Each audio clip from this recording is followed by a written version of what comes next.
A lot of newer players always ask me, what's the fastest way to earn more crystals? And for me, that's full comboing songs on hard, expert, and master. But if you're new to rhythm games, or even just new to Sekai, that might seem like a pretty daunting task. So I wanted to put together a quick video going over 5 tips on how to get more full combos. But before we get into that, let's take a quick commercial break. So with the holidays coming up, now is a great time to check out my online store. We're actually having a sale right now until the end of the year. So all the shirts and apparel you're seeing right now on the screen is actually being discounted, along with all the stickers we have in the store. We also have some super limited hoodies of all of our brain rot designs, and the ones I'm wearing right now are actually my own personal shirts, some of which I've had for months now that I wear on the daily, and after multiple washes they're still perfect. So head on over to LuckyPrime.us, or you can click on the link in the description and pick up your Skibidi X Toilet or Vivid Gat Squad, Leo Riz, or any other designs today. Anyways, let's get back to the video. In most rhythm games, a full combo, or FC, basically means you hit all the notes in the song without missing. This can vary a bit from game to game, but essentially as long as you don't break your combo, you can consider it an FC. In Project Sekai, getting all perfects and greats will result in an FC. But the second you get a good, bad, or a miss, the combo breaks and you have to start right back at zero. So what's the significance to getting an FC? Well, in Sekai specifically, like I said at the beginning of the video, getting an FC will give you crystals. A full combo on a hard difficulty song will give you 50 crystals, and an FC on expert and master will get you 70 crystals each. That might not seem like a lot, but if you can consistently get FCs, especially on the lower level songs, it'll add up fast. But also practicing and going for FCs in general, not only in Sekai, will force you to work on fundamentals and techniques, and overall help boost your skills. So let's jump into some tips on how to get more full combos. Starting with tip number 1, setting the right note speed and offset. This might seem like a no-brainer to an experienced rhythm gamer, but some players may be playing at speeds that are either way too slow or way too fast, as well as probably not having their offset set correctly. Personally, for note speed, it's more like a range of speeds that I play at. Instead of just one specific value, I start by finding the highest note speed I can read at and still be able to full combo, which is around 11.2. And then I bring it down a bit to 10.9, and this is usually my main speed that I play at. If it's really late at night or really early in the morning, I'll drop my speed to 10.8 or even 10.7. Same thing if I'm playing a pen charts. I'll stick to the lower end of my play range. If I'm playing any charts that are really dense or have sections that are hard to read, I'll bump up my speed to 11 or 11.1. And as for offset, start by enabling early and lates in your settings, then pick one song to play repeatedly.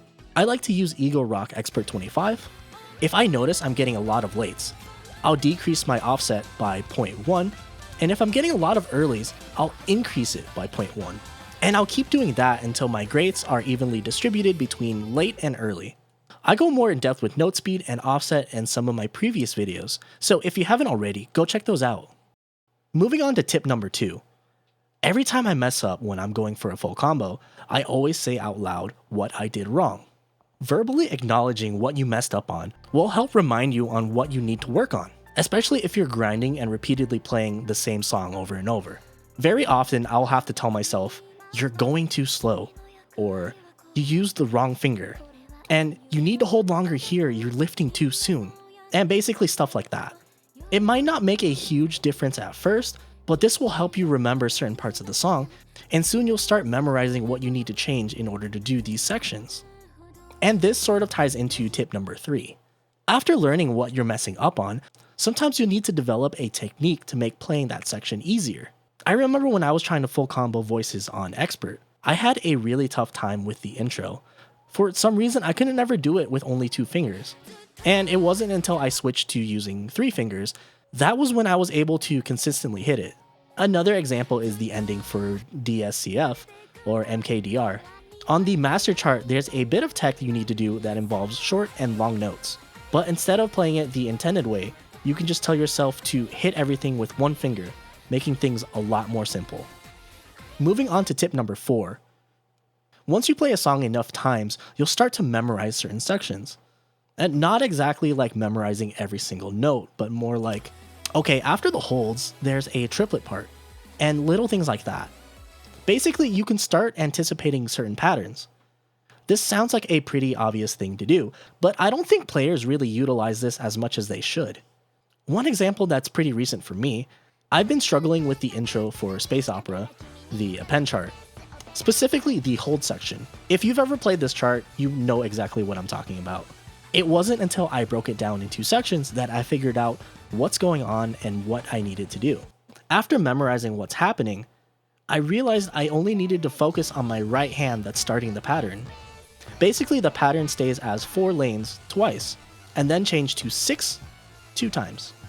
So in my head when I'm playing, I just tell myself, okay, it's 4 key 2 times, and then on the 3rd time, it's now 6 key. And lastly, for tip number 5, use the game mechanics to your advantage. In a previous video, I showed you that you can spread your fingers for hold sections and they'll still count. And you can actually do the same for certain patterns that alternate between single and double notes. As long as you tap everything together, you can actually just treat all the notes as doubles or chords. These same logic can be applied to flicks. Sometimes there's patterns that alternate flicks on chords, but you can treat every note like it's a flick, and the game will count it as long as you're in time.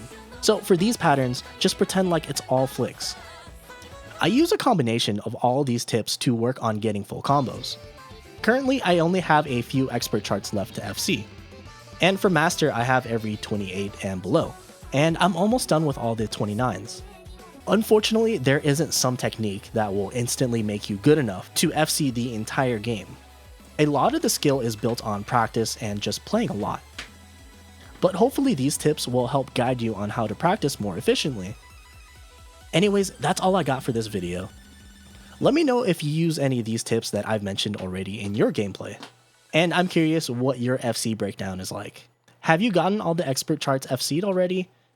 Are you missing just a few like me?